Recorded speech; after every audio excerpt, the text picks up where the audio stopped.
Hello बच्चों, let's see this question. The question says antiferromagnetic property is given as. So इस question में हमें क्या antiferromagnetic property बतानी है. So key concept of this question is antiferromagnetic property. Ferromagnetic property.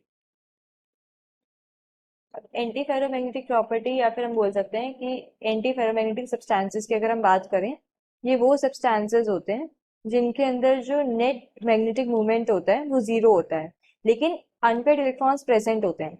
मतलब unpaired electrons present है, फिर भी जो नेट मैग्नेटिक मूवमेंट है वो जीरो हो रहा है. सो हम लिख सकते हैं anti ferromagnetic substances like the substances which have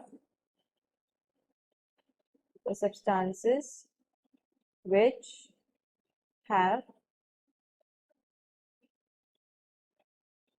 net magnetic moment zero. Net magnetic moment zero in spite of the presence of unpaired electrons. In spite of the presence of unpaired electrons. Unpaired electrons होने के बाद भी क्या होता है, net magnetic moment zero होता है. अभी ऐसा क्यों होता है? बिकॉज जो ये अलाइनमेंट होती है ना मैग्नेटिक मोमेंट की, ये इस तरीके से होती है कि एक दूसरे को ये कंपेंसेट कर देते हैं, या फिर हम बोल सकते हैं कैंसिल आउट कर देते हैं.